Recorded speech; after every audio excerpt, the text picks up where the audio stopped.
Welcome to our podcast on the future of work and education. I'm your host Martin, and today I'm joined by Anna, who is an expert in the field of Martin's area of expertise. Hi Martin, thanks for having me on the Cheer podcast, and it might worth mentioning that Cheer is an interesting youth-focused initiative aiming to support young people in post-COVID times. Our topic today is one that is on the minds of many young people: the future of work and education in the wake of COVID-19. The pandemic has brought about many changes in the job market and education system, and it has left many young people wondering what the future holds for them. That's right, Martin. We've seen a significant shift towards remote work and online learning over the past year, and it's important to understand how these changes are shaping the future of work and education. Absolutely. In this podcast, we'll be exploring some of the trends in remote work and online learning, as well as the opportunities and challenges that young people may face in these areas. We'll also be discussing some tips and advice for young people who are looking to enter the job market or pursue further education. I'm excited to share my thoughts on these topics, and to provide some insights that will be helpful to our listeners. So, let's begin with remote work. Anna, can you start by giving us an overview of what remote work is and why it has become increasingly popular in recent years? Of course, Martin. Remote work refers to any work that can be done outside of a traditional office environment. This can include working from home, co-working spaces, or even while traveling. There are many reasons why remote work has become more popular, including advancements in technology, changing attitudes towards work-life balance, and the rise of the gig economy. Interesting. COVID-19 has had a huge impact on the adoption of remote work by businesses. Can you tell us more about that? Absolutely. The pandemic has forced many companies to adopt remote work, in order to comply with social distancing guidelines and keep their employees safe. This sudden shift has been challenging for many businesses, but it has also shown that remote work can be just as productive as traditional office-based work. I can definitely see how remote work can be beneficial for employees, but what about employers? Are there any advantages or disadvantages for them? Yes, there are definitely advantages and disadvantages for employers. On the one hand, remote work can save businesses money on office space and other overhead costs. It can also allow them to hire talent from all over the world, rather than being limited to a local talent pool. However, there are also challenges, such as managing a remote team, maintaining communication and collaboration, and ensuring that employees are staying productive. That makes sense. You mentioned earlier that remote work can offer benefits in terms of work-life balance. Can you tell us more about that? Yes, certainly. Remote work can give employees more flexibility in terms of when and where they work. This can make it easier to balance work and personal life, as well as reduce commuting time and expenses. However, it's important to note that remote work can also blur the boundaries between work and personal life, which can lead to burnout if not managed properly. That's a good point. So, what has been your experience with remote work? Anna, have you found it to be beneficial for your work-life balance? Yes, I have. As someone who frequently travels for work, remote work has allowed me to be more productive while on the go. It has also given me more control over my schedule, and allowed me to spend more time with my family. However, it does require discipline and good time management skills to be successful. Well, it sounds like remote work can offer many benefits, but also requires careful consideration and planning to be effective. Thank you for sharing your insights on this topic. Anna, let's move on to the next part of our conversation, where we'll be discussing the topic of online learning. Anna, can you start by telling us a little bit about what online learning is and how it has evolved over the years? Of course, Martin. Online learning, also known as e-learning, refers to any form of learning that takes place over the internet. This can include courses, workshops, webinars, and other educational resources that are available online. Online learning has come a long way, since it first emerged in the 1990s, with many universities and businesses now offering online courses and degree programs. That's really interesting. COVID-19 has had a huge impact on the adoption of online learning.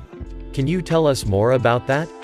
Yes, definitely. The pandemic has forced many educational institutions to shift to online learning, in order to comply with social distancing guidelines and keep students and teachers safe. This has been a challenging transition for many, but it has also highlighted the potential benefits of online learning, such as greater flexibility and accessibility. I can definitely see how online learning can be beneficial for students, but what about teachers and educational institutions? Are there any advantages or disadvantages for them? Yes, there are definitely advantages and disadvantages for teachers and institutions as well.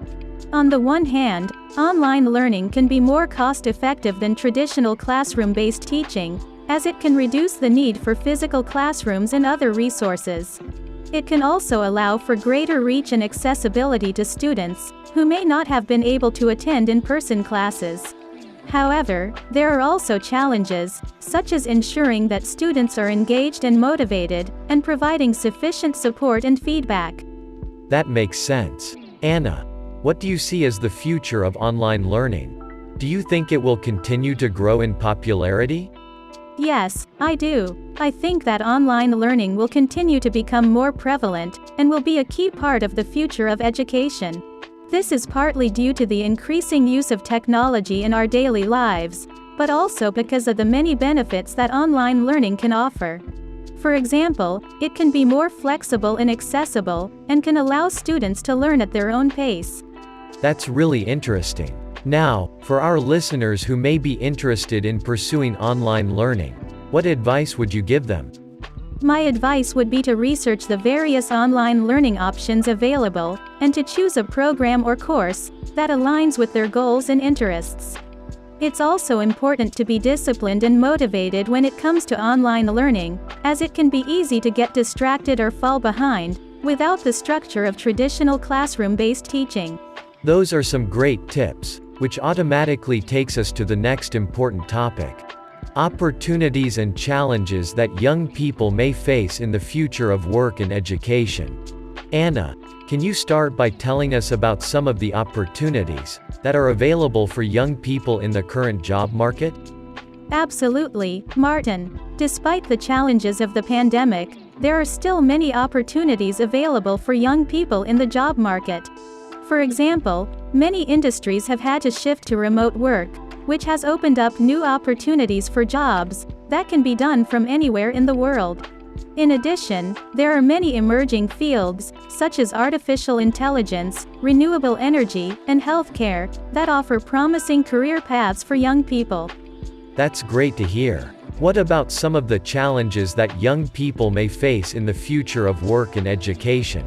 Well, one of the biggest challenges is the uncertainty of the job market. With the pandemic and rapid technological advancements, many traditional jobs may become obsolete, which can make it difficult for young people to plan for their future careers. Additionally, young people may face competition from older, more experienced workers who have been displaced by the pandemic. Finally, the rising cost of education and the burden of student debt can also pose a challenge for young people as they try to enter the job market. Those are definitely some important challenges to keep in mind. Anna, what advice would you give to young people who are looking to prepare for the future of work and education? My advice would be to focus on developing skills that are in demand and that can be applied to a variety of industries. For example, skills such as critical thinking, communication, and adaptability are valuable in any job market. It's also important to stay up to date with emerging technologies, and to be open to learning new skills throughout your career. That's really great advice. Do you have any final thoughts on the future of work and education for our listeners? I would just encourage young people to stay optimistic and adaptable. The job market and education system may be changing rapidly, but there are also many opportunities available for those who are willing to learn and adapt. By staying informed and developing a diverse skill set, young people can position themselves for success in the future of work and education. Those are some nice insights.